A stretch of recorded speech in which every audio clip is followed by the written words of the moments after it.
नमस्कार, आप देख रहे हैं बहस का नंबर 1 शो ताल ठोक के, और आपके साथ मैं हूं अदिति त्यागी। क्या देश में हर फसाद की, हर जिहाद की, आतंकवाद की जड़ सिर्फ मदरसे हैं? और अगर मदरसे ना होते तो क्या कोई झंझट नहीं होता? देश में पिछले कुछ समय से मदरसा एक नॉन स्टॉप डिबेट का टॉपिक बना हुआ है। यही टॉपिक आज फिर से गर्म है, और गर्म इसलिए है क्योंकि असदुद्दीन ओवैसी ने कुछ सवाल खड़े किए। असम में बीजेपी सरकार के बुलडोजर ने एक और मदरसा ढा दिया।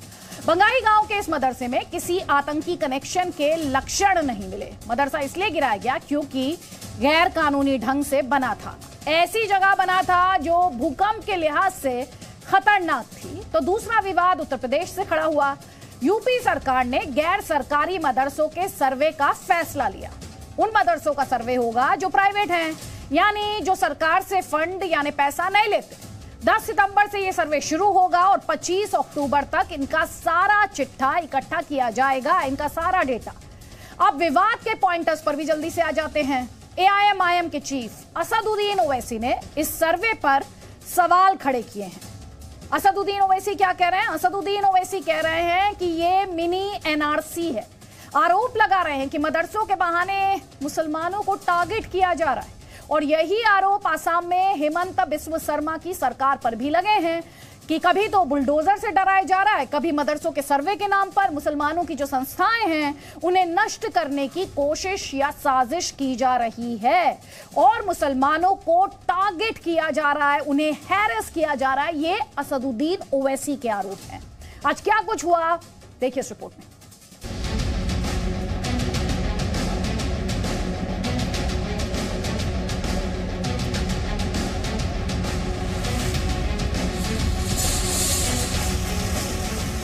ऑर्डर जारी कर दीजिए ना कि अब आप मुसलमान मत रहिए, आप कुरान मत पढ़िए, नमाज मत पढ़िए। ऑर्डर जारी कर दीजिए, वही करना चाह रहे आप। ये सर्वे नहीं है बल्कि एक छोटा एनआरसी है।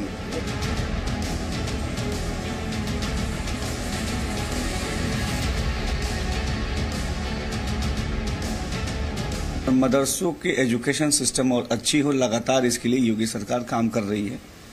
उसी दिशा में हमने कल एक आदेश जारी किया है कि जो अलग अलग जनपदों में ऐसे मदरसे हैं जो गैर मान्यता प्राप्त हैं, उनका सर्वे होगा।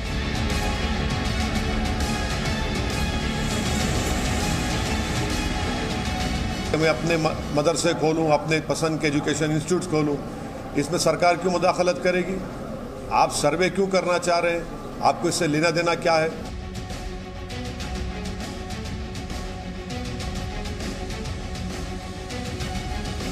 Government of Assam doesn't have any intention to go on demolishing madrasa. Our only intention is to see that madrasas are not used by any jihadi element.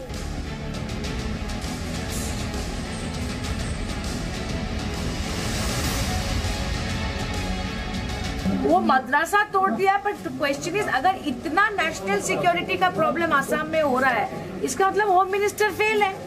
उनको जवाब देना चाहिए कैसे, क्यों ये एक्टिविटीज हो रहा है आसाम में।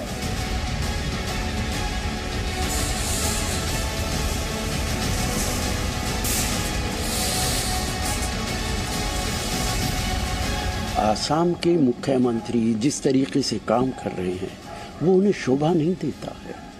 वो एंटी मुस्लिम होके काम कर रहे हैं। उन्हें शायद इतिहास नहीं मालूम। आज अगर वो मुख्यमंत्री हैं तो इस देश के मदरसों की वजह से हैं, जिन्होंने फ्रीडम मूवमेंट के अंदर बड़ी कुर्बानियां दी।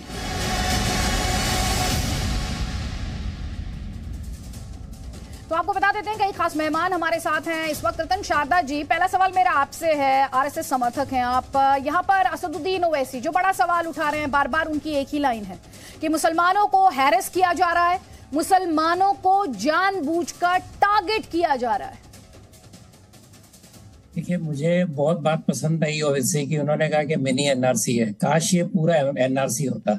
एनआरसी से मुसलमानों को क्या प्रॉब्लम है? जो मुसलमान यहीं रहते हैं, जन्म से यहीं रह रहे हैं, उनके पास सिटीजनशिप है, उनके पास सारे सिटीजन के आधार के सारे जितने भी आधार हैं उनके पास मौजूद हैं। एनआरसी, कोई ऐसा देश नहीं जहाँ एनआरसी नहीं है। एनआरसी क्या है? National register of citizens. कौन सा देश ऐसा है जहां पर आप आराम से किसी के घर में घुसे, किसी के घर से निकले, जहां मर्जी बिस्तर डाल दिया, जहां मर्जी वहां से निकल लिए, कोई भी दुनिया का छोटे से छोटा गरीब देश, कोई भी बड़ा से बड़ा गरीब देश नेशनल रजिस्टर ऑफ सिटीजन के बिना नहीं है, जो सुप्रीम कोर्ट ने ऑर्डर किया है। तो इसलिए उसको अगर बोले मुसलमानों के विरुद्ध है, दाल में काला है, उसका मतलब आप लोग ऐसे लोगों को संरक्षण दे रहे हैं जो इस देश के नागरिक हैं ही नहीं। और ये जहां तक मदरसों का सवाल है, अगर एनआरसी के अंदर अगर मदरसे आते हैं, मतलब आपके मदरसों में या तो बांग्लादेशी है या आपके मदरसों में पाकिस्तानी है, आपके मदरसों में देसी भारतीय नहीं है। अगर होते तो एनआरसी का डर ही नहीं था। अब अगली बात है, अगर आप मदरसों के अंदर केवल कुरान पढ़ाते तो शायद समझ में आता था, लेकिन जो मदरसे जिन पर एक्शन हुआ है, हर मदरसे के अंदर से टेररिस्ट निकले हैं, विदेशी लोग निकले हैं और बड़े बड़े टेररिस्ट संगठन से जुड़े हुए लोग निकले हैं। तो अगर उसमें सरकार कार्रवाई करती है तो क्या समस्या है? टीएमसी के लोग कहते हैं कि अगर ये निकल रहे हैं तो होम मिनिस्ट्री की गलती है। State law and order situation state की है। जो भी राज्य है, अगर ऑपोजिशन के राज्य अपनी जिम्मेदारी नहीं लेते, भाजपा के राज्य लेते हैं। इसके लिए अगर एक्शन ले रहे हैं तो बिल्कुल वाजिब ले रहे हैं और वो किसी सिटीजन को हाथ नहीं लगा रहे, वो गैर कानूनी काम को हाथ लगा रहे हैं। आप अगर इस प्रकार से गैर कानूनी टेररिस्ट लोगों की आप मजम्मत करते हैं, उनके साथ में चलते हैं, तो आप गलत काम करें, मैं कहना चाहूंगा। ठीक है, हमारे साथ अनुराग भदौरिया है, समाजवादी पार्टी का पक्ष रखने के लिए। अभी आपने सुना रतन शारदा ने जो बातें उठाई, उन्होंने कहा हर मदरसे पर तो एक्शन लिया नहीं जा रहा, उन मदरसों पर एक्शन लिया जा रहा है जिनके खिलाफ कुछ सबूत हैं, तो फिर राजनीति क्यों हो रही है? देखिए, मैं चूंकि गणेश चतुर्थी है तो इसलिए पहले तो मेरा फोन कटा हुआ है, फिर भी मेरी आवाज अगर स्काइप से आ रही है। वक्रतुंड महाकाय सूर्यकोटि समप्रभा निर्विघ्नं कुरु देव सर्व करेषु सर्वदा। सवाल ये नहीं है, पहले सीख लीजिए, लोग पहले सुन लीजिए, समझ लीजिए। अच्छा, आप बोलिए, पढ़ के आप हिंदू नहीं हो जाते। आप बोलिए आप उसका बराबर उच्चारण करिए, शब्द का पता चले आपको। आप बोलिए, चलिए आप बोलिए, मत करिए, आप बोलिए, चलिए आप बोलिए ना, आप बोलिए, आप दोबारा बोलिए, आपको पता चल जाएगा। नहीं, आप बोलिए ना, अरे आप बोलिए, चलिए। तो आज जानता ही हूँ, चलिए इसी पे बहस हो जाए, चलिए सुनाइए, चलिए आप सुनाइए, आप सुनाइए, पढ़िए। अरे हैसियत में हो नहीं जो आपको आता है, आप सुनाइए ना, चलिए आप पढ़ के सुनाइए, आप पढ़ के सुनाइए। नहीं है, अरे आपको समझ में नहीं आता है, कान नहीं है, दिमाग नहीं है, तो आप समझ में आएगा। प्रभु का दिमाग तो है नहीं। चलिए बोलिए, अनुराग भदौरिया, आपसे जो सवाल है अगर उसका जवाब देंगे तो बेहतर होगा। नहीं, आपसे जो सवाल है अनुराग भदौरिया, उसका जवाब देंगे तो बेहतर होगा। सुनिए, यहाँ पर कोई श्लोक का टेस्ट नहीं हो रहा है। और सुनिए, किशोर चंद्रशेखर रत्ति प्रतिष्ठानम। आप सुनाइए, चलिए सुनिए, तो आपसे नजर मिला के सुनाया, आप सुनाइए। अरे रुकिए, एक पॉलिटिकल बहस हो रही है, डिबेट हो रही है, उसमें आप अपनी आस्था को इतना ट्रिवियलाइज करना चाहते हैं।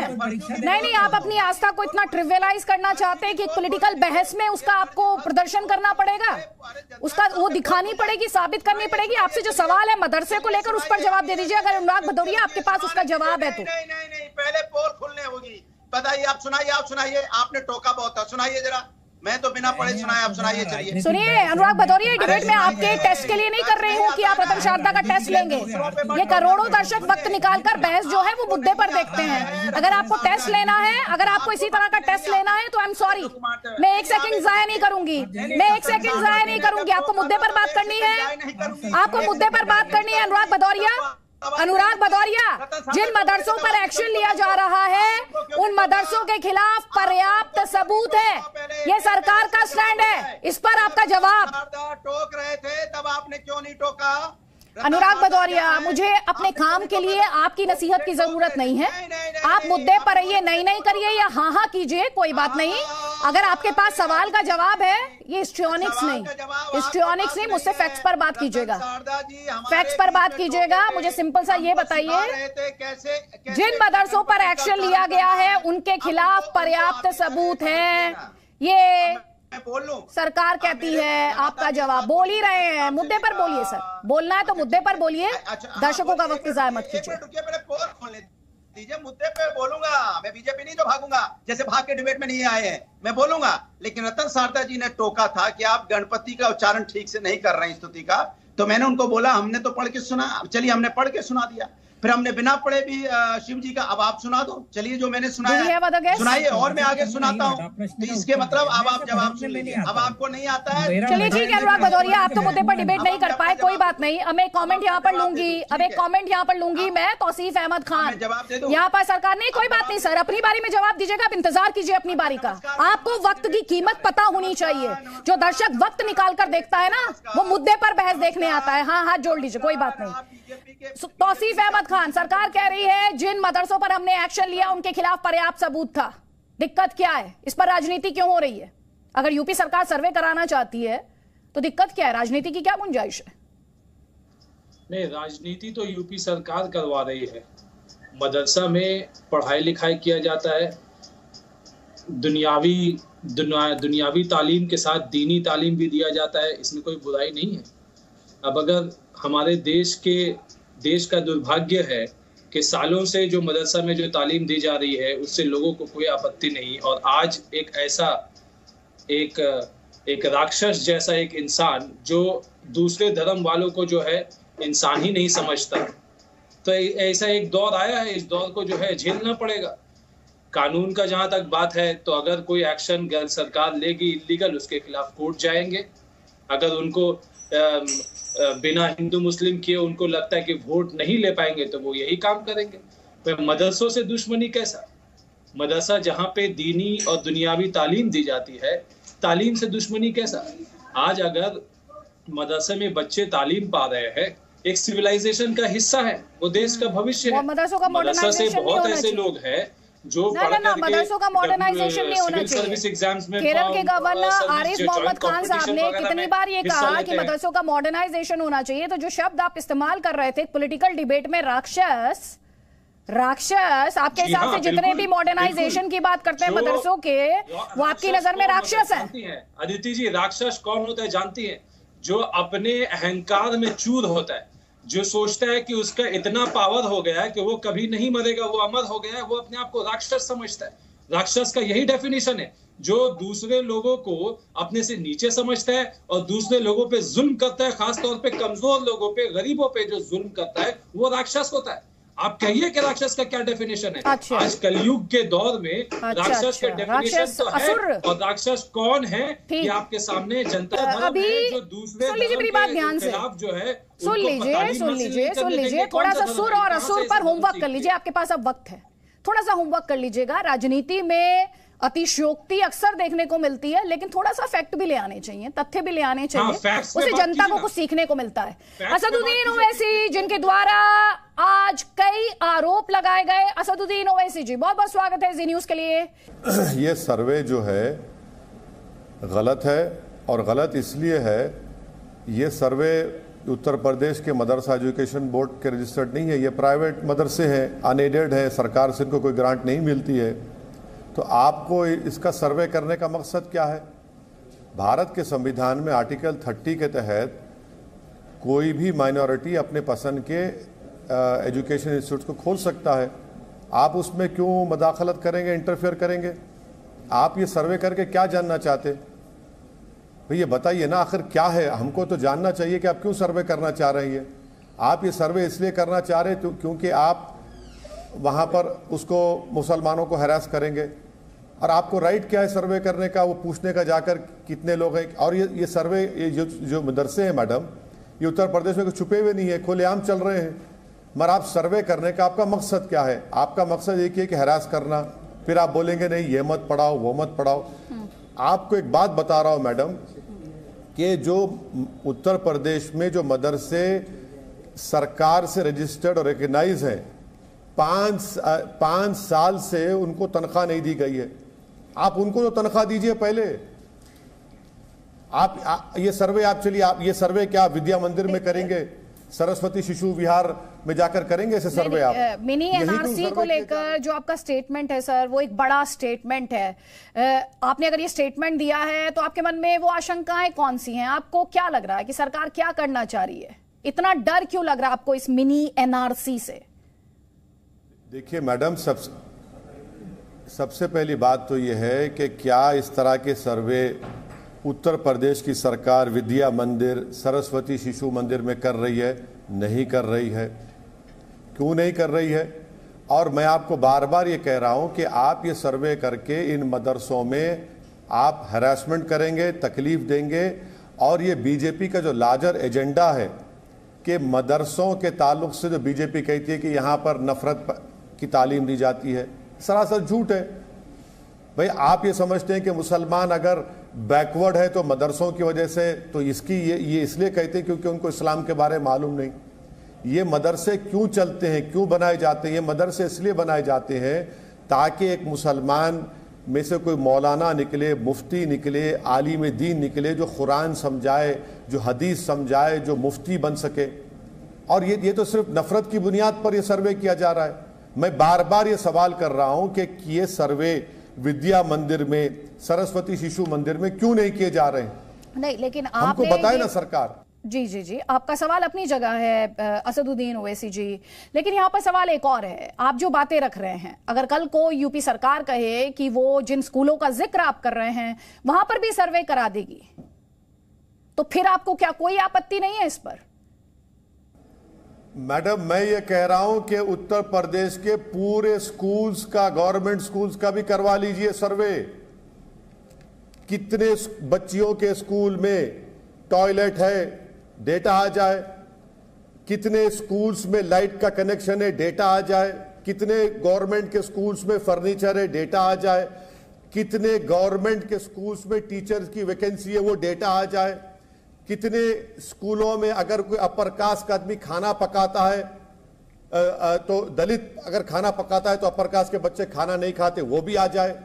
सब करवा लीजिए ना, कौन रोक रहा है? कौन रोक रहा है उस सर्वे को? नहीं, ठीक है, आपने अभी भी मेरे सवाल का जवाब नहीं दिया कि अगर स्कूलों का सर्वे हो जाए तो मदरसों का सर्वे अगर हो तो कोई दिक्कत नहीं। मैडम, मैं ये कह रहा हूं कि ये सर्वे एक टारगेटेड सर्वे है मुस्लिम समुदाय के खिलाफ, और ये भाजपा की मुसलमानों से, इस्लाम से नफरत की एक बेहतरीन मिसाल है। ये टारगेटेड सर्वे हो रहा है। भाई उत्तर प्रदेश के पूरे गवर्नमेंट स्कूल्स में सर्वे करवा लीजिए और उत्तर प्रदेश की जनता को बता दीजिए कि कितने टॉयलेट है बच्चियों के स्कूल में, कितने टीचर्स की वैकेंसी है, कितना फर्नीचर है, कितना लाइट का कनेक्शन है, कितना पीने का पानी का इंतजाम है। करवाइए ना, क्यों नहीं करवाते? ठीक है, आप ये कह रहे हैं सरकारी स्कूलों का सर्वे कराइए, आप उन स्कूलों से जुड़े मुद्दों को उठाने की यहां पर कोशिश कर रहे हैं, लेकिन आप मुझसे बेहतर जानते हैं कि प्राइवेट स्कूल्स पर भी सरकार का इन्फ्लुएंस होता है, सरकार का कंट्रोल होता है। ऐसे में अगर ये सवाल पूछा जाए कि जो मदरसे, उन्हें भले ही गवर्नमेंट की फंडिंग ना मिलती हो, लेकिन उनमें सर्वे क्यों नहीं करा सकती सरकार? आप क्या कहेंगे उस पर? अच्छा, सुन लीजिए। चलिए, लखनऊ में जितने प्राइवेट स्कूल में सर्वे कराकर बताइए हमको। चलिए, छोड़ दीजिए गाजियाबाद, नोएडा, लखनऊ में जितने प्राइवेट स्कूल है सर्वे कराइए। चलिए, करवाइए ना भाई। आप जब यूनिफॉर्मिटी की बात करते, करवा लीजिए। लखनऊ में जितने प्राइवेट स्कूल है सर्वे कराइए और फिर असदुद्दीन ओवैसी को बिठाइए। आप वहां पर नहीं करवाएंगे। आप सिर्फ मुस्लिम समुदाय के खिलाफ नफरत करते हैं, इसलिए आप सर्वे कराएं, उसके बाद हरास करेंगे आप। भाई लखनऊ में जितने प्राइवेट स्कूल हैं कराइए। चलिए, ली मार्टी ने कराइए, वहां पर करवाइए ना। हम कौन रोक रहा है आपको? आप वो नहीं करवाएंगे। उत्तर प्रदेश की सरकार सिर्फ टारगेटेड मुस्लिम कम्युनिटी को टारगेट करने का एक मकसद बना, इसलिए मैंने उसको कहा है कि छोटा एनआरसी है ये। आपने कहा छोटा एनआरसी, आपने शब्दों का जिनका इस्तेमाल किया, आपने अभी कहा टारगेटेड, मुसलमानों को टारगेट करने की कोशिश, इससे पहले आपने कहा हैरेस किया जा रहा है। इन सारे आरोपों का आधार क्या है? देखिए मैडम, ये सर्वे की जरूरत नहीं है। नंबर 1, इस सर्वे के जरिए आप एक पैगाम देना चाहते हैं कि मुसलमान बैकवर्ड इसलिए क्योंकि वो मुसलमान और उसका दीन इस्लाम है, जो झूठ है। आप इस सर्वे के जरिए बताना, कंट्रोल करना चाह रहे हैं मदरसे को। मेरा बुनियादी सवाल योगी आदित्यनाथ से है कि आप उत्तर प्रदेश की जनता को बताओ कि आपने अपने 5 साल के शासन में जो मदरसे आपकी गवर्नमेंट में रजिस्टर्ड है, आपने, क्या यह बात सच नहीं है कि आपने सिर्फ 5 महीने की तनख्वाह दी? क्यों नहीं दी तनख्वाह? आपने दूसरे जो देना था, चाहिए था आपको, आप उनकी तनख्वाह नहीं दे पा रहे, और आप आकर ये सर्वे कराएं जो सरकार से उसको एड नहीं मिलता है। आप ये सर्वे इसलिए कराना चाह रहे हैं ताकि एक देश को और उत्तर प्रदेश में मुसलमानों से नफरत में इजाफा हो। बताया जाए कि इन मदरसों में देखिए ये सब अनपढ़ गंवार निकलते हैं और इससे देश को खतरा है, वो भी झूठ है, उससे सच्चाई से कोई ताल्लुक नहीं है। सच्चाई यह है कि 75वीं आजादी के अमृत उत्सव में मोदी सरकार को, योगी को कहना चाहिए था कि इन्हीं मदरसों से निकलने वाले देश को आजाद करवाए। यह कहना चाहिए था कि हजरत महल के साथ अहमदुल्लाह साहब ने अंग्रेजों के खिलाफ जिहाद किया और शहादत पाई। कहना यह चाहिए था कि देवबंद से महमूदुल हसन और हुसैन अहमद मदनी माल्टा की जेल में 3 साल रही यही मदरसों से। आप ये नहीं कहना चाह रहे, आप और एक पैगाम देना चाह रहे नफरत का, जो हम इसकी को कंडेम करते हैं। इसीलिए मैं कह रहा हूं कि इन सर्वों की अगर इस सर्वे कराना चाह रहे हैं तो पूरे प्राइवेट स्कूल्स के करवाइए, गवर्नमेंट स्कूल्स के करवाइए, कितनी बिजली है, कितने अगर दलित खाना पकाता है तो कितने अपर कास्ट के बच्चे खाना नहीं खाते, बताइए, सर्वे करिए ना। ये सब कौन रोक रहा है आपको? मैं तो चैलेंज कर रहा हूं, इस पूरे सर्वे कराइए। ठीक है, आप चैलेंज कर रहे हैं, आपकी चुनौती है, लेकिन मदरसों के आधुनिकीकरण, उनके मॉडर्नाइजेशन को लेकर टाइम टू टाइम आवाजें उठी हैं, उस पर आपकी क्या राय है? मैडम, मैं आपके सामने यही तो अर्ज कर रहा हूं कि मदरसा मॉडर्नाइजेशन की जो स्कीम केंद्र सरकार के पास है और यूपी सरकार के पास है, जो मदरसे उनके पास है, मेरे ख्याल से 560 जो भी है, 5 साल में सिर्फ 4 महीने की तनख्वाह दी गई है। मैडम, मदरसा मॉडर्नाइजेशन के ये हाल है। आप, मैं कह रहा हूं ना कि आप अपने कैमरामैन को दीजिए, मैं साथ जाता हूं गाजियाबाद को, और उस मदरसे में जाकर जो हमारे ब्राह्मण पंडित लोग वहां पढ़ा रहे हैं उनसे पूछ लीजिए कि भैया आपको तनख्वाह कब मिली थी उत्तर प्रदेश और मोदी सरकार की तरफ से, तो बोलेंगे भैया 4.5 साल हो गए तनख्वाह नहीं मिली हमको। मैं तो शुक्रिया अदा करता हूं उन हमारे पंडित भाइयों का जो पढ़ा रहे हैं वहां पर जाकर, ये मदरसा मॉडर्नाइजेशन के नाम पर। अच्छा, ये जो प्राइवेट मदरसे आप इसमें, अरे भाई वो आपसे नहीं हो पा रहा है, इसमें क्यों जा रहे हैं आप, क्यों इंटरफेयर कर रहे हैं आप? अच्छा, आप इसे इंटरफेरेंस बार बार कहते आए हैं, आपने आर्टिकल 30 का भी जिक्र किया। आपसे सवाल मेरा यह है कि अगर आर्टिकल 30 का वायलेशन हो रहा है या ये उसमें एक तरह की इंटरफेरेंस है, तो आप सीधे कोर्ट चले जाइए, दिक्कत क्या है? अरे मैडम, ये क्या बात है? एक दिन के लिए भी मेरा फंडामेंटल राइट आप छीनेंगे तो मैं कोर्ट को जाऊं? मेरा फंडामेंटल राइट कैसे छीन सकती सरकार? बात करिए कोर्ट को जाओ, कोर्ट को जाओ। अरे कोर्ट को जाएंगे तो बचेगा क्या? जब सरकार वायलेशन क्यों करती फंडामेंटल राइट का?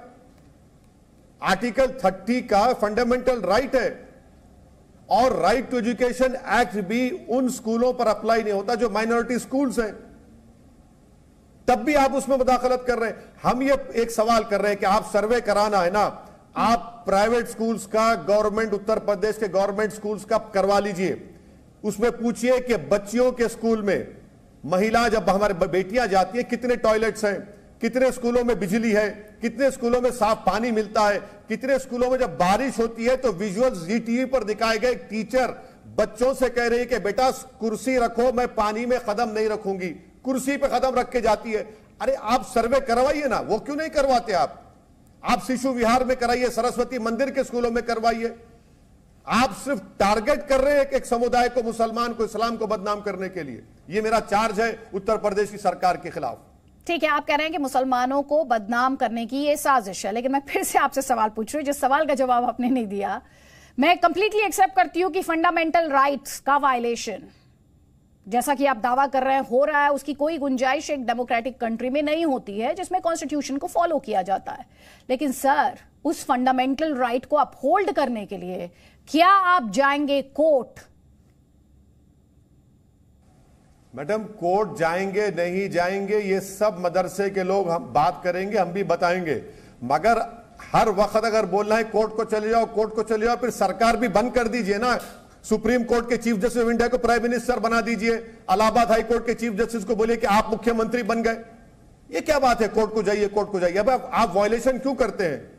आप में हिम्मत नहीं है सर्वे कराने की प्राइवेट स्कूलों की, आप शर्माते हैं क्योंकि आपको मालूम कि आपकी नाक पे कालिक लग जाएगी अगर गवर्नमेंट, उत्तर प्रदेश के गवर्नमेंट स्कूलों का सर्वे होगा। आप बुरी तरह एक्सपोज हो जाएंगे। कितने टीचरों की वैकेंसी है बताइए, आप फिल कर रहे हैं उसको। सिर्फ टारगेटेड उन मदरसों को जो सरकार से कोई रेट नहीं मिलती करा रहे हैं आप। बहुत बहुत शुक्रिया असदुद्दीन ओवैसी। असदुद्दीन ओवैसी, जाहिर तौर पर उनकी अपनी आपत्तियां हैं, उनके अपने सवाल हैं और कई खास मेहमान हमारे साथ हैं। शोएब कासमी, आपने सुना मदरसों के बारे में असदुद्दीन ओवैसी जो चिंताएं जाहिर कर रहे हैं, सीधे तौर पर वो इसे सरकार की इंटरफेरेंस करार दे रहे हैं, उस पर आपका जवाब? देखिए, योगी जी का जो बयान आया है, उत्तर प्रदेश के तमाम उलमा ने, मदरसे के लोगों ने, मदरसे के मोहतमिमों ने, तमाम लोगों ने उसका स्वागत किया है और ये कहा है हम सब अपना सर्वे कराने के लिए तैयार हैं, क्योंकि जो मदरसों पर इल्ज़ाम लगाए जाते थे आतंकवाद के, गलत तालीम पढ़ाने के, वो तमाम के तमाम इस सर्वे के बाद सामने आएंगे कि मदरसे किस तरीके की तालीम दे रहे हैं। इसलिए उत्तर प्रदेश में कहीं किसी ने कोई एतराज़ नहीं किया है। ओवैसी साहब हर मामले को हिंदू मुसलमान का करके और मदरसे को शिशु मंदिर के सामने लाके, शिशु मंदिर को सरस्वती विद्यालय के सामने लाके देश के मुसलमानों को, हिंदुओं को बहकाने की कोशिश करते हैं, लड़ाने की कोशिश करते हैं। इसीलिए उत्तर प्रदेश चुनाव लड़ने आए थे ये 500 वोट लेकर इनको यहाँ से भगा दिया गया, इन्हें मुस्तरद कर दिया गया। इसलिए उत्तर प्रदेश की आवाम इनकी बातों पर कोई ध्यान नहीं देती है। रहा मसला मदरसों का, उत्तर प्रदेश के तमाम मदरसे जो है सरकार की गाइडलाइन के मुताबिक जो सर्वे का हुक्म आया है उसको मानने के लिए तैयार हैं, क्योंकि तमाम के तमाम ऑडिट करते हैं, संस्थाओं के साथ चलते हैं।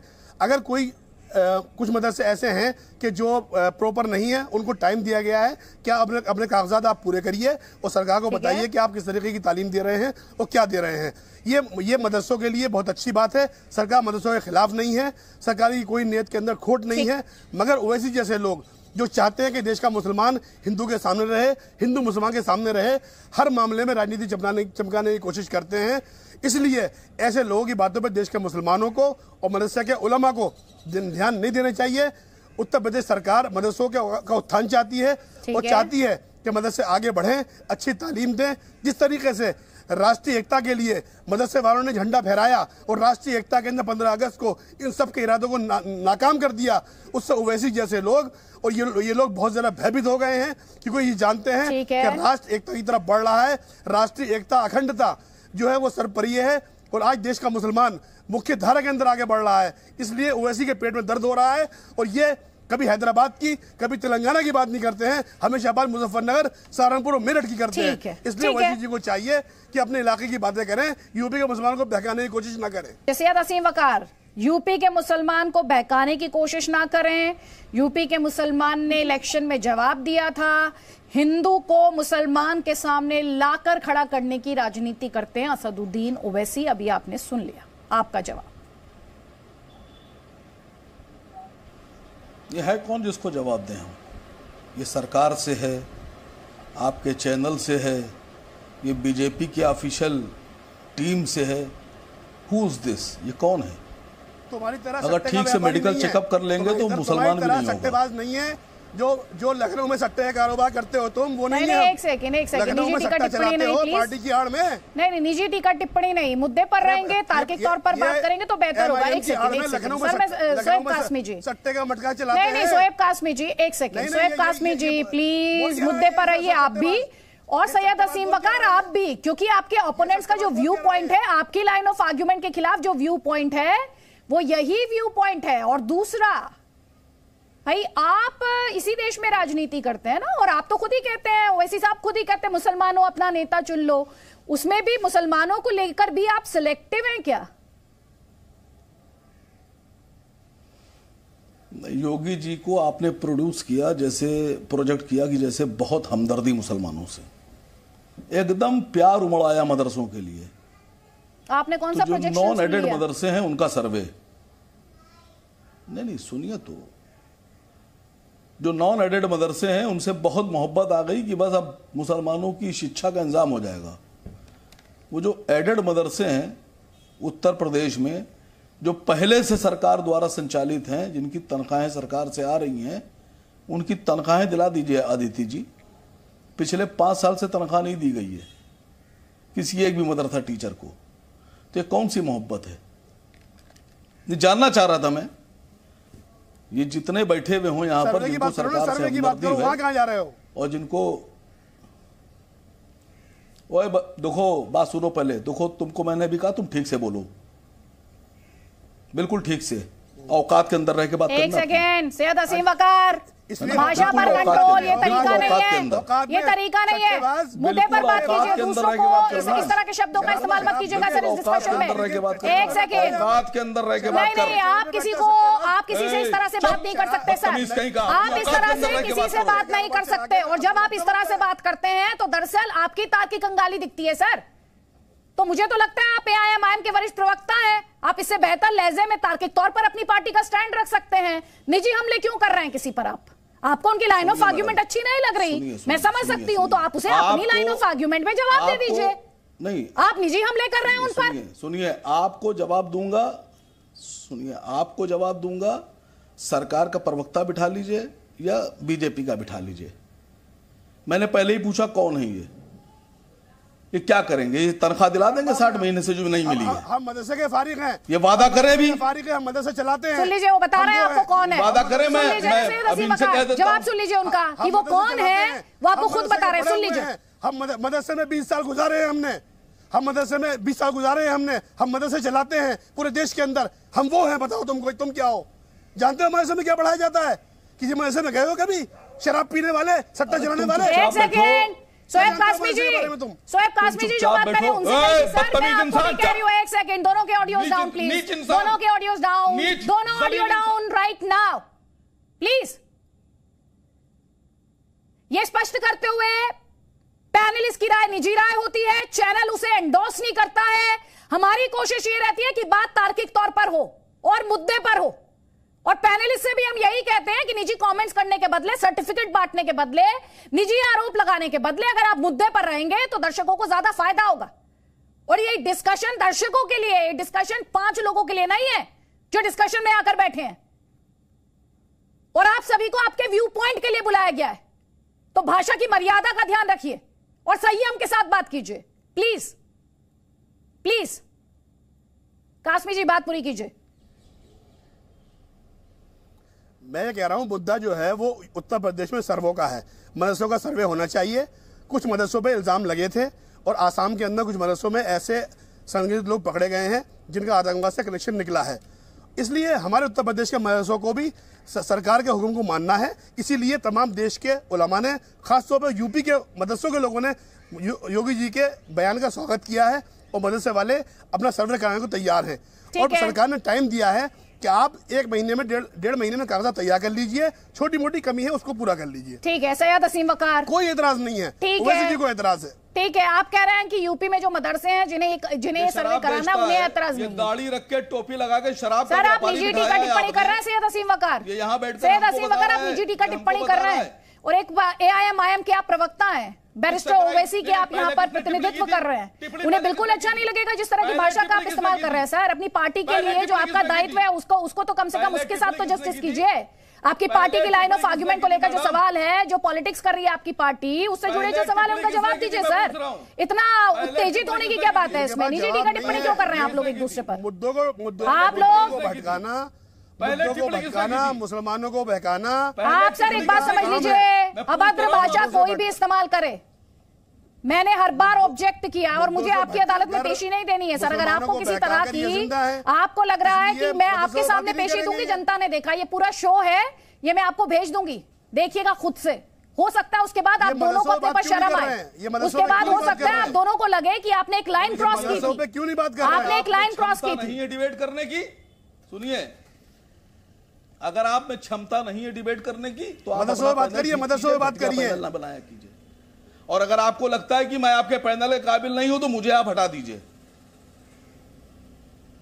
मैं आपसे मर्यादित भाषा की बात कर रही हूँ सर, सैयद असीम वकार मर्यादित भाषा की बात कर रही हूँ मैं। मेरी क्षमता आप जनता पर छोड़ दीजिए, मेरी क्षमता की जज जनता है। नहीं, सुन लीजिए सैयद असीम वकार, ना मैं आपको सर्टिफिकेट दे रही हूँ ना मुझे आपके सर्टिफिकेट की जरूरत है। सुन लीजिए ध्यान से, मेरी क्षमता का फैसला जनता करती है, जैसे आपकी क्षमता और आपकी राजनीति का फैसला भी जनता करती है। तो अगर आपको मुद्दे पर बात करनी है, मुद्दे पर बात करने के लिए बुलाया, दूसरों को नीचे सर्टिफिकेट बंटवाने के लिए नहीं।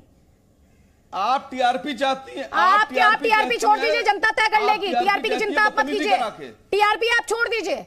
आप पैनलिस्ट को अगर ये भ्रम हो चला है कि आप लोग टीआरपी लेकर आते हैं, वो जनता पर छोड़ दीजिए, जनता खुद देख लेगी और खुद तय कर लेगी। आपके ज्ञान की जरूरत टीआरपी पे जनता को नहीं है। मुद्दे पर रहिए, आपको अगर बात करनी है तो सर, मुद्दे पर बात करनी है तो रहिए। नहीं, आप ये बताइए, उन्होंने सीधे तौर पर कहा यूपी के मदरसों को दिक्कत नहीं है, आपसे जवाब देते नहीं बन पड़ रहा, तो आपने ये सब शुरू कर दिया। मुद्दे का जवाब दीजिए ना, डर क्या लग रहा है? उसका इस्तेमाल किया है दारुल देवबंद से लेकर तमाम 60 महीने से यानी 5 साल से तनख्वाह नहीं मिली। सबने कहा कि अच्छी बात है, तनख्वाह दिलवा दीजिए। हम सब तैयार है सर्वे के लिए। इनके पेट में दर्द हो रहा है, तनख्वाह दिलवा दीजिए। दारुल देवबंद, नदवा, बरेली शरीफ, मुबारकपुर, सारे मदरसे के उलमा कह रहे हैं इस घटिया इंसान को हम मानेंगे, जिसका ये भी यकीन नहीं है कि ये सही मुसलमान भी है। एक सेकंड, आपका सर्टिफिकेट मत दीजिए, सर्टिफिकेट मत दीजिए किसी को सर्टिफिकेट देने की जरूरत नहीं है। आपको किसी को आपके सर्टिफिकेट की जरूरत नहीं है, किसी को नहीं चाहिए किसी का सर्टिफिकेट। यहाँ पे मुद्दे पर आप बात नहीं कर रहे हैं, पा रहे हैं सैयद असीम वकार, वो गिनवा रहे हैं आपको कि किसी भी मदरसे को, किसी भी मुस्लिम संगठन को दिक्कत नहीं हो रही। वहां पर आपसे ये सवाल पूछ रहे हैं, तो क्या इसमें क्या गलत सवाल है? इसमें क्या गलत सवाल है? आपके पास जवाब है तो जवाब दे दीजिए, वरना कह दीजिए मेरे पास इसका जवाब नहीं है। तरीके से 15 अगस्त को उत्तर प्रदेश के अंदर और पूरे देश में देश का मुसलमान राष्ट्रीय एकता के लिए खड़ा हुआ और उसने भारत के झंडे को लेकर पूरे देश के अंदर एक माहौल बनाया और देश के हिंदू मुसलमानों ने मिलकर यात्राएं निकाली। उनसे ओवैसी जैसे लोगों की सियासी जमीन खिसकनी शुरू हो गई। ठीक है सर, अब जवाब लीजिए, आप जवाब लीजिए सर, जवाब लीजिए। आपने बात पहले भी कही, अब जवाब लीजिए, जवाब लीजिए सैयद असीम वकार। मैंने आपसे कहा कि जिस आदमी पे ये भी यकीन नहीं है कि ये मुसलमान भी है या सर, नहीं। आपके सर्टिफिकेट की जरूरत नहीं है ना सर। टोपी रख के तिरंगा यात्रा के बाद क्या सियासी जमीन खिसक रही है आपकी? मुझे ये सवाल है ना।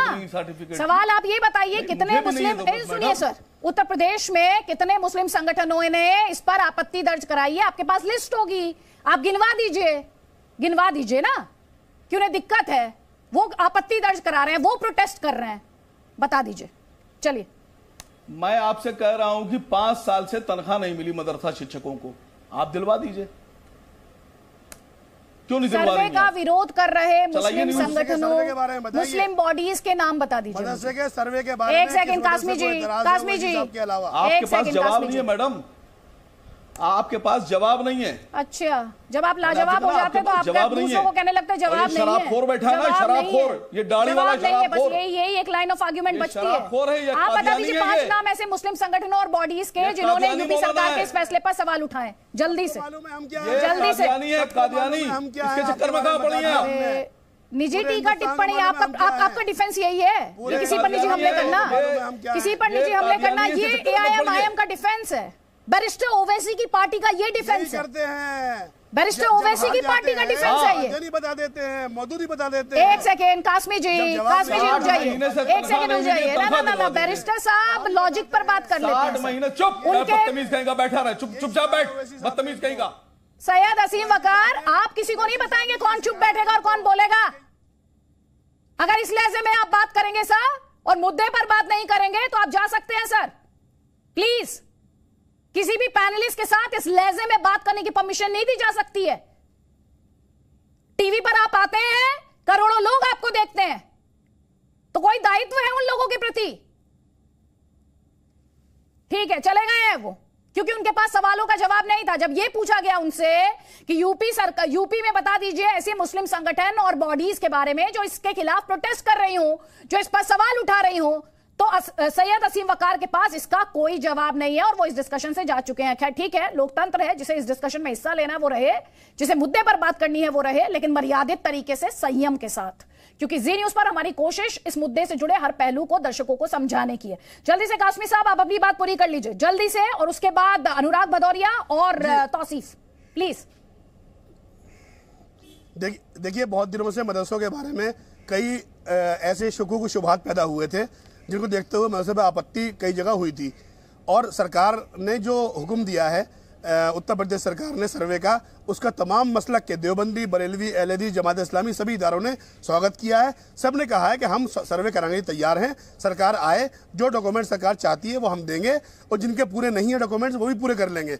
और सरकार पूरी तरीके से साथ है, मदरसों का उत्थान चाहती है। वो चाहती है कुरान हदीस के साथ, रसूलुल्लाह की ज़िंदगी के साथ मदरसे के लोग दुनियावी तालीम, मैथ, साइंस, कंप्यूटर भी पढ़ें। उन तमाम मदरसों से आग्रह करेंगे कि अपने मदरसों में आप सारी तालीमात शामिल करिए, ताकि मदरसे का बच्चा हाफिज़, कारी, आलिम, मुफ्ती के साथ साथ जो है ग्रेजुएट भी हो और राष्ट्र निर्माण में अपनी भूमिका निभाए। यही आह्वान है, यही कोशिश है। सरकार किसी मदरसे के खिलाफ नहीं है। अगर खिलाफ होती तो मदरसा बोर्ड क्यों बनाती, मदरसे में भर्तियां क्यों करती, इतनी बड़ी तनख्वाहें क्यों देती?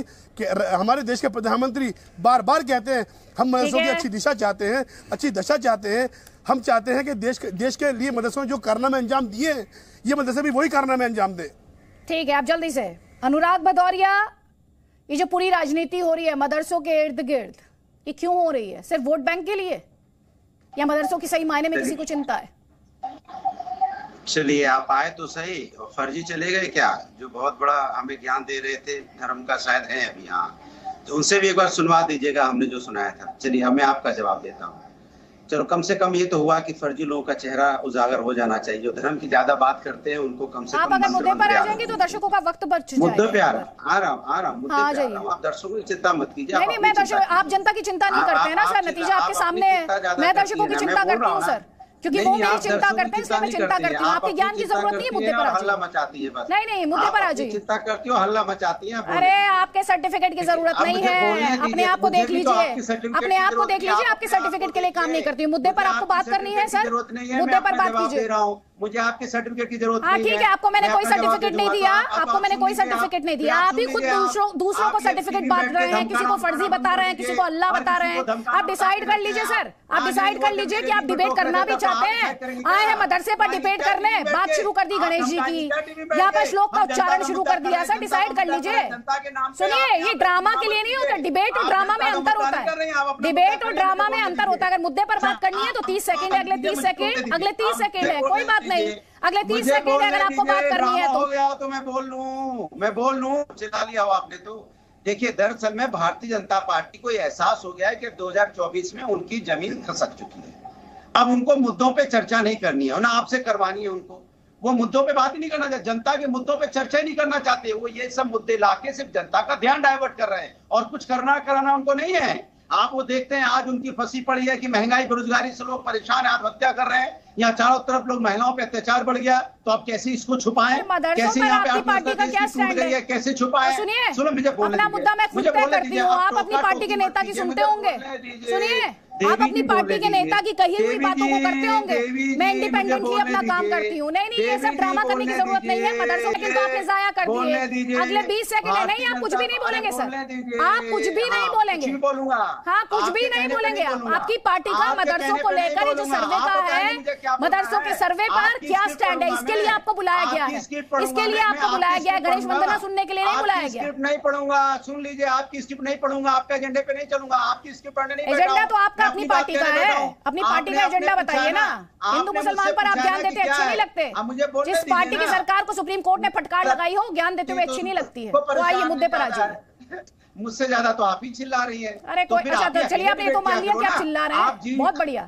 नहीं, चलिए, आपने माना तो कि आप चिल्ला रहे हैं, बहुत अच्छा। चलिए, आपको इस बात का तो सेल्फ रियलाइजेशन है कि आप चिल्लाते हैं, ये बहुत अच्छी बात है। मुद्दे पर आप एक काम कीजिए ना, आप अपने जी मीडिया को लिख दीजिए कि मैं अकेली डिबेट। हाँ, कोई बात नहीं, उसके लिए आपकी रिकमेंडेशन की जरूरत नहीं है। तो फिर कहा चिल्ला रही है? ठीक है, कोई बात नहीं, इनको हटाइए। असदुद्दीन ओवैसी ने क्या कहा वो सुनवा दीजिए, हटाइए, छोड़िए इनको, बात नहीं करनी है मुद्दे पर। कोई बात हटाइए, आप जैसे के साथ कौन डिबेट करेगा? नहीं, कोई बात नहीं। जल्दी से कमेंट रतन शारदा आपका। कोई बात नहीं, आपने जितना वक्त दर्शकों का जाया किया है सर, उस डिबेट से मुझे कुछ सीखने को नहीं मिला, तो मैं दर्शकों को कैसे मान लूं उन्होंने कुछ सीखा होगा? कोई बात नहीं सर, कोई बात नहीं। चलिए, कहीं और जब मंदिर चले जाइए, वहां पर सुनाइएगा गणेश जी के श्लोक, वहां पर वंदना कीजिएगा। कोई बात नहीं, कोई बात नहीं। आज आप पॉलिटिकल डिबेट में आए ही नहीं थे, कोई बात नहीं। चलिए, रतन शारदा।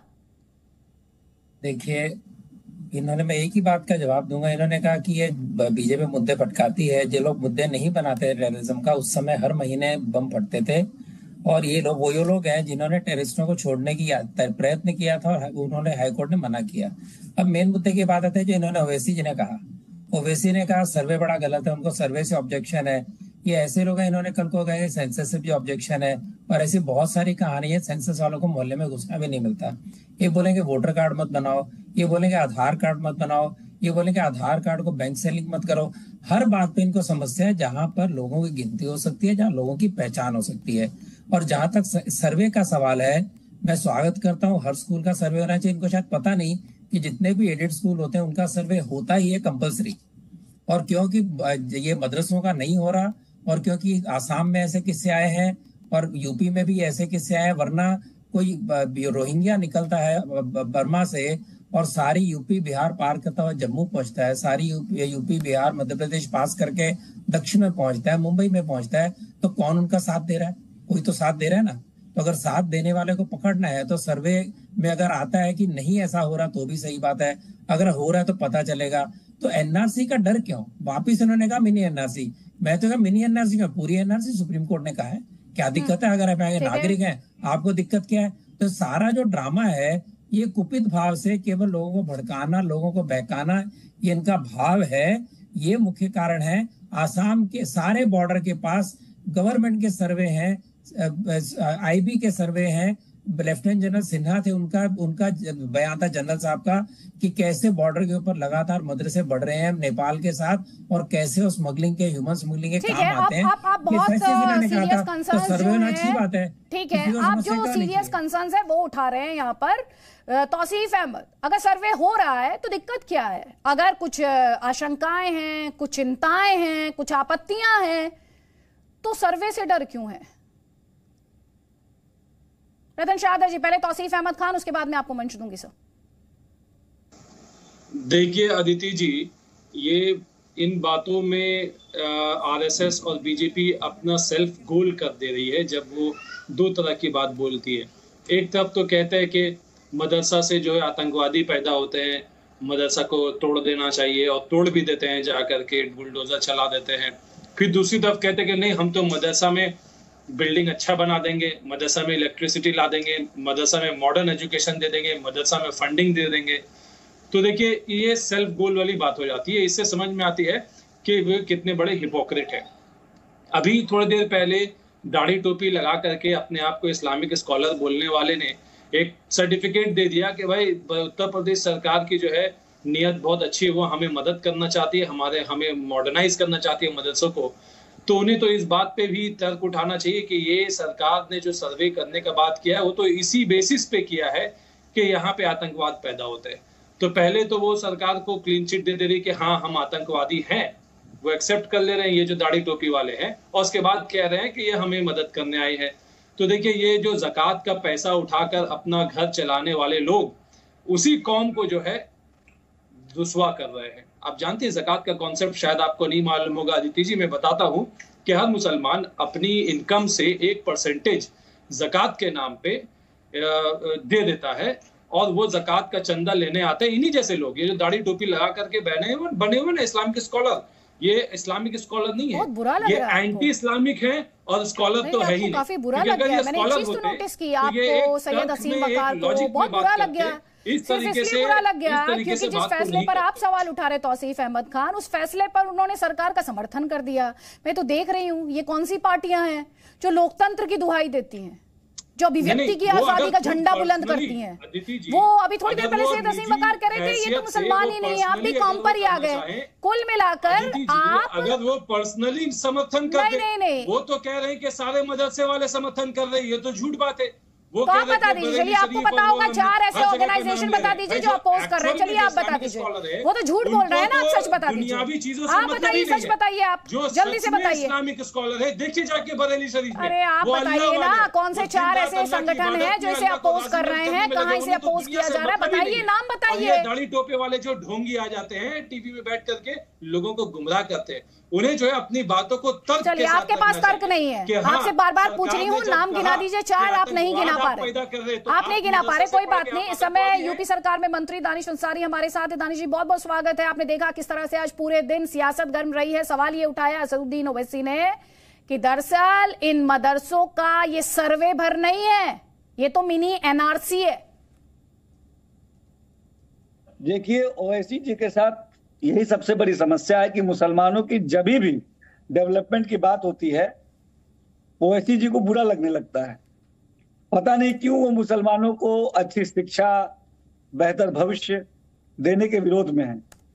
इस सर्वे के बारे में उनको स्पष्ट मालूम है कि ये सर्वे जो गैर मान्यता प्राप्त मदरसे हैं वो हमारे छात्रों को क्या सुविधा मुहैया करा रहे हैं, इस बारे में सर्वे है। अगर हमारा मुस्लिम जो नौजवान है, जो छात्र है, वो वहाँ शिक्षा प्राप्त कर रहा है तो वो कैसी शिक्षा मिल रही है, जो मूलभूत सुविधाएं हैं, अच्छा फर्नीचर, पेयजल की व्यवस्था, शौचालय की व्यवस्था, इंफ्रास्ट्रक्चर जो है प्रॉपर होना चाहिए, ये चीजें है कि नहीं है, टीचर्स अच्छे से पढ़ा रहे हैं कि नहीं पढ़ा रहे हैं, इन बातों के लिए सर्वे है ताकि वहाँ पे जो सरकार की योजनाएं हैं, तो भविष्य में जब योजनाएं बने तब तमाम ये आंकड़े सरकार के पास मौजूद रहे ताकि कोई भी विकास से अछूता न रहे। लेकिन दानिश जी ये एक तरह का परसेप्शन क्यों बनता जा रहा है? आप असदुद्दीन ओवैसी की बात कर रहे हैं, लेकिन ये परसेप्शन क्यों बनता जा रहा है कि बीजेपी या यूपी की जो सरकार है वो मदरसों के खिलाफ है? ये परसेप्शन क्यों बन रहा है? ये परसेप्शन आम मुसलमानों के अंदर कहीं नहीं है। ये ओवैसी जी हो गए या समाजवादी पार्टी के नेता हो गए, ये ऐसा परसेप्शन समाज में बनाने की कोशिश कर रहे हैं क्योंकि इन्होंने हम मुसलमानों को हमेशा केवल एक वोट बैंक समझा है और हमारे विकास के लिए, हमारी तरक्की के लिए कभी भी इन्होंने कोई ठोस काम नहीं किया है।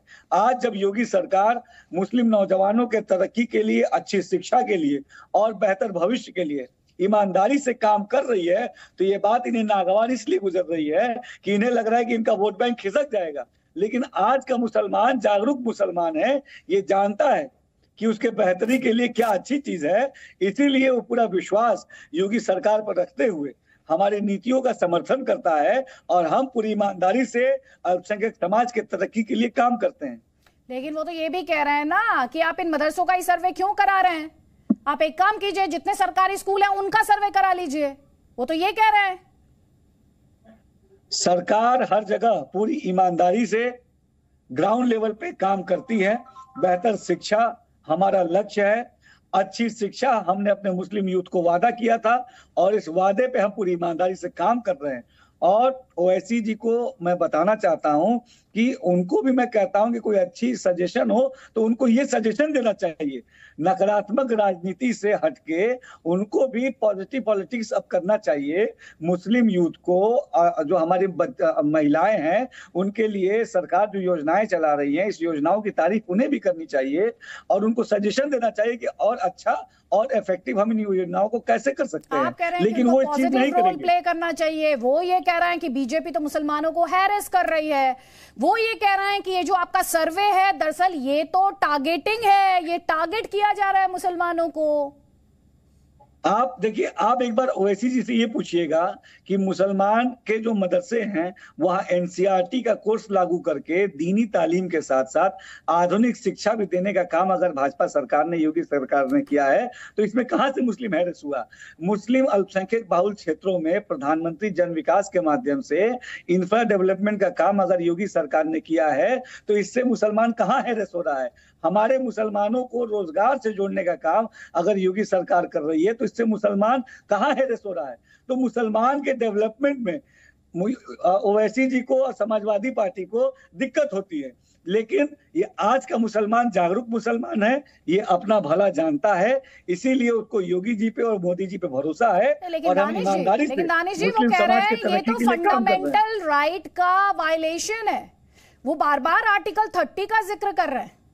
वो कह रहे हैं जो आर्टिकल 30 में कॉन्स्टिट्यूशन में, संविधान में राइट्स गारंटी किए गए, ये उसमें इंटरफेरेंस है। जिस आर्टिकल का, जिस कानून का वो जिक्र कर रहे हैं, उसी कानून में ये भी कहा गया है कि वो मदरसे खोल सकते हैं लेकिन मदरसे के छात्रों को भी अच्छी एजुकेशन मिले, ये भी उसी कानून में कहा गया है। तो ये अच्छी शिक्षा सुविधा मिले, ये चीजें कौन से बताएगा? ये चीजें कौन देखेगा? सरकार अगर सकारात्मक मन से पहल कर रही है, अपने हाथ आगे बढ़ा रही है और एक कोशिश कर रही है कि हमारे मुस्लिम नौजवानों को अच्छी शिक्षा मिले, तो इससे उनको क्या दिक्कत है? उनको इससे दिक्कत नहीं होनी चाहिए। इस बात का उनको स्वागत करके और हम सबको मिलके मैं तो कहता हूँ सबको मिलकर अपनी कम्युनिटी के तरक्की के लिए काम करना चाहिए। ये वक्त है कि हम सबको एकजुट होकर तरक्की की तरफ आगे बढ़ना चाहिए। दानिश जी, ये बताइए कि इस सर्वे की जरूरत आपको अब क्यों महसूस हुई? देखिए, उत्तर प्रदेश में मदरसा बोर्ड से एफिलिएटेड 16,513 मदरसे हैं। इसके अलावा हर जनपद में जो ऐसे मदरसे हैं जो गैर मान्यता प्राप्त है मदरसा बोर्ड से, तो अगर हमको उसकी जानकारी नहीं होगी तो हम कैसे योजनाओं का लाभ छात्रों तक पहुंचा पाएंगे? बड़ी संख्या में स्कॉलरशिप स्कीम्स गवर्नमेंट देती है, उन छात्रों तक कैसे स्कॉलरशिप स्कीम पहुंचेगी? उन छात्रों का विकास कैसे सुनिश्चित होगा? इन तमाम चीजों के लिए हम अगर कोई सार्थक कदम उठा रहे हैं तो इससे किसी को कोई समस्या नहीं होनी चाहिए। और हमने तो सबके साथ संवाद करके।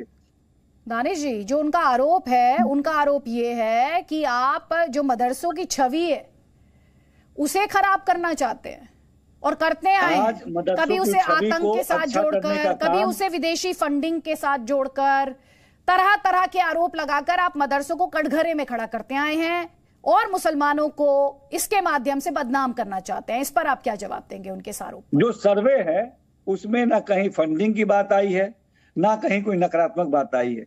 नकारात्मक बात किसके मुंह से निकली है? ओवैसी साहब के मुंह से निकली है, क्योंकि वो चाहते हैं कि हम मुसलमानों की इमेज नेगेटिव बनी रहे। योगी सरकार तो इमेज रिफॉर्मेशन के लिए लगातार काम कर रही है। मदरसा आज आधुनिक हुआ है, मदरसा मेन स्ट्रीम में आ रहा है, मदरसे के छात्र जो है समाज के मुख्य धारा से जुड़ रहे हैं, इमेज बिल्डअप का काम कोई कर रहा है तो योगी सरकार कर रही है। और ये अच्छी चीज है, अच्छी पहल है। इसमें सबको साथ देके इसको स्वागत करना चाहिए। और ये बताइए, इसके साथ साथ कल जो एक और हमने आदेश जारी किया कि मदरसे के टीचर्स भी अब म्यूचुअल ट्रांसफर ले सकेंगे। जो मैटरनिटी लीव है वो भी हमने सैंक्शन की है मदरसे के जो कर्मचारी हैं उनके लिए। वो ये भी तो पूछ रहे हैं ना असदुद्दीन ओवैसी, उनका एक क्रिटिसिज्म ये भी है कि आप टीचर्स को तो पेमेंट कर नहीं पाए हैं, उन तक तो सुविधा पहुंचा नहीं पाए हैं, तो आप इस सर्वे को करके क्या ऐसा बड़ा काम कर देंगे? देखिए, जैसे मैंने बताया है कि उत्तर प्रदेश में योगी जी के नेतृत्व में अल्पसंख्यक समाज के लिए पूरी ईमानदारी से हमारी सरकार काम कर रही है।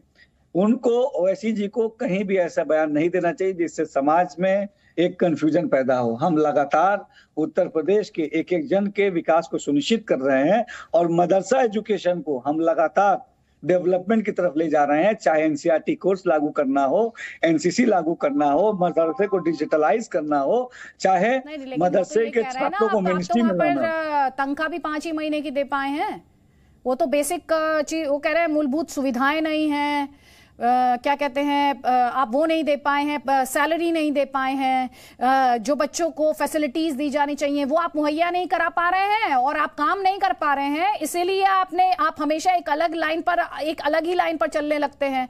मसलन आपने ये सर्वे का जो काम है इसे लेकर एक बहस छेड़ दी है। देखिए, उत्तर प्रदेश में टोटल 16,513 मदरसे हैं, जिसमें 558 एडेड मदरसे हैं। हर एडेड मदरसे के टीचर्स को टाइम पे सैलरी मिल रही है और तमाम जगह हम ये सुनिश्चित कर रहे हैं कि हम अपने मुस्लिम छात्रों के बेहतर भविष्य के लिए अच्छी शिक्षा उन्हें मुहैया कराएं। और इसी दिशा में लगातार हम ठोस कदम उठा रहे हैं। और एक जो विश्वास मुस्लिम समाज का हमारी सरकार के प्रति बन रहा है, यही विश्वास उन्हें खटक रहा है। इसीलिए वो इस तरीके के बयानबाजी से हम समाज का ध्यान भटकाना चाहते हैं विकास की तरफ से। लेकिन आज का मुसलमान जागरूक मुसलमान है, ये विकास पसंद मुसलमान है और हम मुसलमानों के तरक्की को सुनिश्चित कर रहे हैं। तो आप ये कह रहे हैं कि कुल मिलाकर ही मुस्लिम वोट बैंक की लड़ाई हो रही है?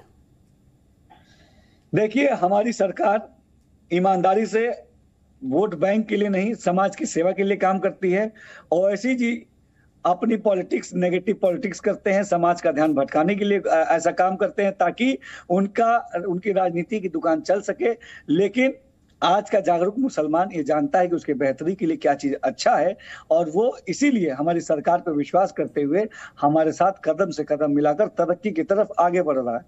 दानिश जी, आप हमारे साथ बने रहिए क्योंकि मैं चाहूंगी आप एक बार सुने कि असदुद्दीन ओवैसी ने क्या कहा। एक बार आप ध्यान से सुने। एक तो उन्होंने मिनी एनआरसी की बात कही है, उन्होंने ये भी आरोप लगाया कि सर्वे के बहाने मदरसों का जो स्ट्रक्चर है उसे तहस नहस करने की साजिश की जा रही है।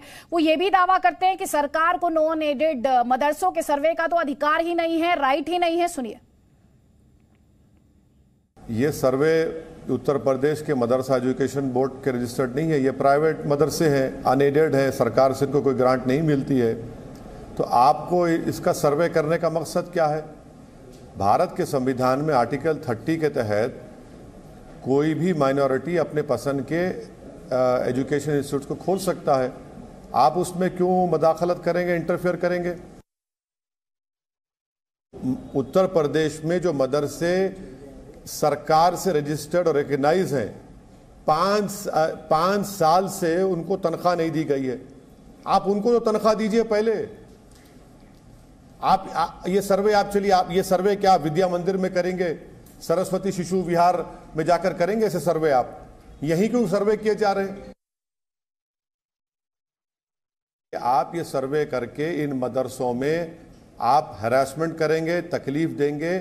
और ये बीजेपी का जो लार्जर एजेंडा है कि मदरसों के ताल्लुक से जो बीजेपी कहती है कि यहां पर नफरत की तालीम दी जाती है, सरासर झूठ है। ये मदरसे क्यों चलते हैं, क्यों बनाए जाते हैं? ये मदरसे इसलिए बनाए जाते हैं ताकि एक मुसलमान में से कोई मौलाना निकले, मुफ्ती निकले, आलिम दीन निकले, जो कुरान समझाए, जो हदीस समझाए, जो मुफ्ती बन सके। और ये तो सिर्फ नफरत की बुनियाद पर यह सर्वे किया जा रहा है। मेरा बुनियादी सवाल योगी आदित्यनाथ से है कि आप उत्तर प्रदेश की जनता को बताओ कि आपने अपने 5 साल के शासन में जो मदरसे आपकी गवर्नमेंट में रजिस्टर्ड है, आपने क्या यह बात सच नहीं है कि आपने सिर्फ 5 महीने की तनख्वाह दी? क्यों नहीं दी तनख्वाह? आपने दूसरे जो देना था चाहिए था आपको, आप उनकी तनख्वाह नहीं दे पा रहे और आप आकर ये सर्वे कराएं जो सरकार से उसको एड नहीं मिलता है। आप ये सर्वे इसलिए कराना चाह रहे हैं ताकि एक देश को और उत्तर प्रदेश में मुसलमानों से नफरत में इजाफा हो। बताया जाए कि इन मदरसों में देखिए ये सब अनपढ़ गंवार निकलते हैं और इससे देश को खतरा है, वो भी झूठ है, उससे सच्चाई से कोई ताल्लुक नहीं है। मेरा फंडामेंटल राइट कैसे छीन सकती सरकार? बात करिए कोर्ट को जाओ, कोर्ट को जाओ। अरे कोर्ट को जाएंगे तो बचेगा क्या? जब सरकार वायलेशन क्यों करती फंडामेंटल राइट का?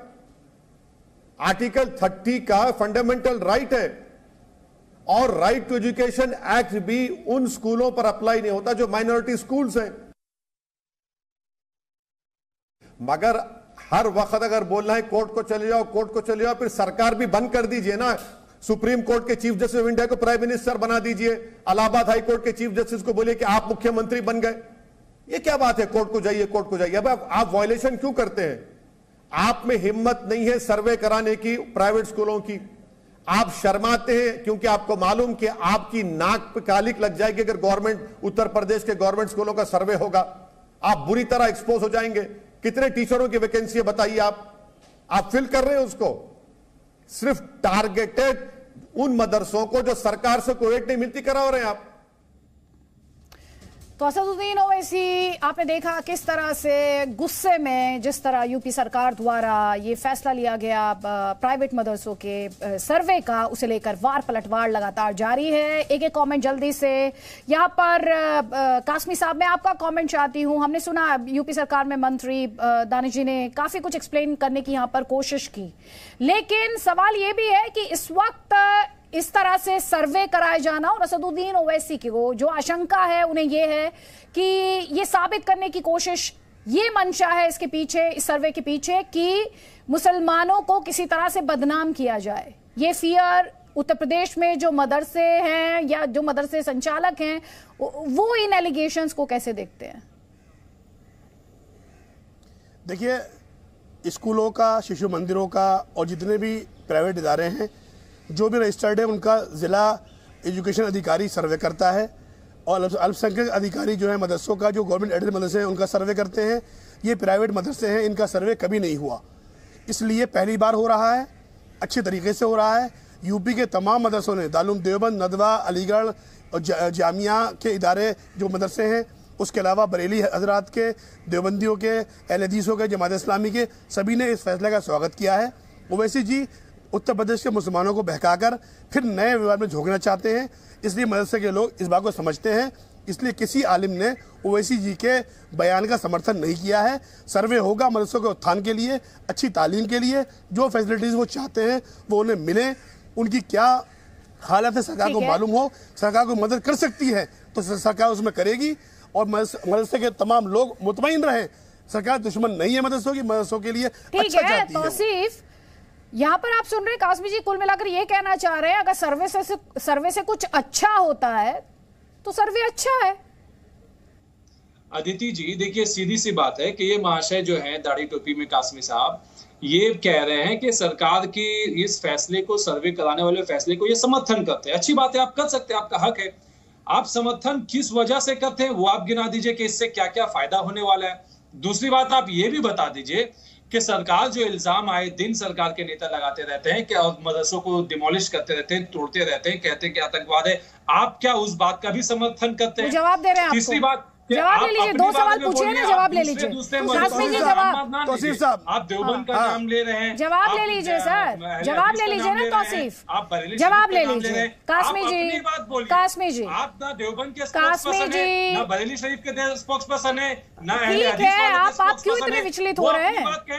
ठीक है, आपको पेशी तुमने की जरूरत नहीं। कासमी जी का जवाब लीजिए। कासमी जी, सब सर्वे के तैयार हैं, सब लोग सर्वे को तैयार हैं। तमाम उलमा, ये जाहिल आदमी ये बताते हैं अपने आप को, इनसे पूछिए चौथा कलमा याद है इनको? चौथा कलमा याद है आपको? मैं जमात उलमा हिंद का राष्ट्रीय अध्यक्ष हूँ।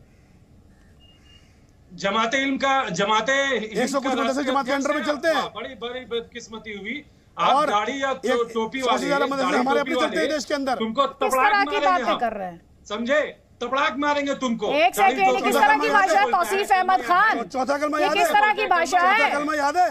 ये किस तरह की भाषा है? चौथा कलमा सुनो। नहीं, एक सेकेंड, ये आप लोगों के बीच किस तरह का वाद विवाद हो रहा है? बात हो रहा है, यहाँ पर हम डिस्कशन कर रहे हैं यूपी में सरकार द्वारा प्राइवेट मदरसों के सर्वे की जो बात कही गई है उस पर जो राजनीति हो रही है, और आप जो है वो लगातार किसी और ही ट्रैक पर है। मैदान ही अब बदल दिए आपने, तो गोल पोस्ट बदले जाते हैं अक्सर बहस में। आप लोग तो बहुत ही अभद्र भाषा का इस्तेमाल आज कर रहे हैं। प्लीज, अब्दुल मन्नान हमारे साथ है AIM-IM से। अब्दुल मन्नान जी, अभी थोड़ी देर पहले हमारे साथ यूपी सरकार में मंत्री दानिश जी थे, उन्होंने ये कहा कि हम तो मदरसों का मॉडर्नाइजेशन चाहते हैं, उन्हें आगे ले जाना चाहते हैं। हम सर्वे अगर आज करा रहे हैं तो इसलिए करा रहे हैं तो यूपी सरकार की योजनाएं हैं उनका लाभ छात्रों तक पहुंच जाए। इसमें राजनीति की गुंजाइश कहाँ है? क्या राजनीति कहाँ हो रही है? यहाँ तो सिर्फ मदरसा, मंदिर, मस्जिद इसी बातों पर बहस हो रही है। सवाल ये पैदा होता है कि मदरसों को, जिन मदरसों को आपने रजिस्टर्ड कर लिया मदरसा बोर्ड में, उसमें सिर्फ 4 महीने की तनख्वाह मिली है 5 साल में। आप तनख्वाह दे नहीं पाते हो। नरेंद्र मोदी ने कहा था कि हम चाहते हैं कि मुसलमान हाथ में कंप्यूटर हो, दूसरे हाथ में कुरान हो। कंप्यूटर तो आप दे नहीं पाए, कुरान छीनना चाहते हो। आप ये बताओ कि जिन मदरसों को आपने रजिस्टर्ड कर रखा उनके कर्मचारियों को आप तनख्वाह नहीं दे पा रहे हो, और जो मदरसे अपने गरीब मौलवी जाके अपना वो करके मेहनत करके और किसी सूरत से वो करता है, चलाता है, उन मदरसों पे आप जो है अंकुश लगा रहे हो। तो सवाल ये पैदा होता है कि आर्टिकल 30 में लिखा है कि minorities can establish their own institution and govern by their own, तो बाय देयर ओन बॉडी। तो मदरसों पर आप क्यों, मेरी आवाज जा रही है कि नहीं जा रही? नहीं। अजय, मेरी आवाज जा रही है? जी, आवाज आ रही है आपकी। ये पैदा होता है कि सिर्फ 2% लोग मदरसों में मुसलमान बच्चे पढ़ते हैं, 98% बच्चे पढ़ते हैं बाकी मेन स्ट्रीम के मदरसों में। तो सवाल ये पैदा है कि 98% जो बच्चे पढ़ते हैं, सच्चर कमेटी की रिपोर्ट कहती है, रंगनाथ मिश्रा कमीशन की रिपोर्ट कहती है कि मुसलमान की हालत दलितों से ज्यादा गई गुजरी है, तो इनको रिजर्वेशन देना चाहिए। नहीं, उसके लिए कौन जिम्मेदार है? उसके लिए राजनीति जिम्मेदार है, जिसने मुसलमानों को वोट बैंक के तौर पे इस्तेमाल किया है। मुसलमानों को एम्पावर करने की बात किसने की है? और बार बार उनका विक्टिम नैरेटिव पेंट करके कौन मुसलमानों को एम्पावर करने की बात कर रहा है? कौन एम्पावरमेंट की बात कर रहा है? लगातार तो उन्हें एक विक्टिम के तौर पर प्रोजेक्ट किया जा रहा है। विक्टिम के तौर पे क्यों प्रोजेक्ट किया जा रहा है भाई? आपने खुद ही गिनाना शुरू कर दिया, आपने खुद ही बताना शुरू कर दिया मुसलमानों को टारगेट किया जा रहा है, मुसलमानों को हैरेस किया जा रहा है। ये सब चार्जेस क्या हैं? ये सब चार्जेस क्या हैं अब्दुल मन्नान? चलिए परफॉर्मा दिखा देते हैं जिसके आधार पर ये सर्वे किया जाएगा। पहले तो सर को फैक्ट्स के बारे में थोड़ा सा और बता देते हैं। परफॉर्मा दिखा दीजिए, वो कौन से क्राइटेरिया हैं जिनके आधार पर ये सर्वे किया जा रहा है, कौन कौन से मानक हैं। तो देख लीजिए, संस्था जो संचालन करती है उसका नाम पूछा जाएगा, शिक्षकों की संख्या जो है वो ऑफिशियली देनी होगी, इसके अलावा जो छात्र और छात्राएं हैं उनकी कुल संख्या क्या है वो बतानी होगी, इसके अलावा जो जो सुविधाएं हैं, फर्नीचर, विद्युत आपूर्ति, शौचालय, भवन, सुरक्षित भवन, इसके बारे में डिटेल देनी होगी। और ये बताना होगा पाठ्यक्रम क्या है, सिलेबस क्या, आय का स्रोत भी बताना होगा। और इसके अलावा ये भी बताना होगा कि क्या किसी गैर सरकारी समूह या संस्था से मदरसे की संबद्धता है, अगर है तो ये बताना होगा। मदरसे की आय का स्रोत क्या है, सोर्स ऑफ इनकम क्या है, पाठ्यक्रम क्या है, क्या इन मदरसों में पढ़ रहे छात्र किसी अन्य विद्यालय में नामांकित हैं, ये बताना होगा। ये 12 वो पॉइंट्स हैं, या कहना चाहिए स्केल है ये, जिस पर ये गैर मान्यता प्राप्त मदरसों को अपना ब्यौरा, अपना विवरण देना होगा। तो आप सभी मेहमानों का बहुत बहुत शुक्रिया।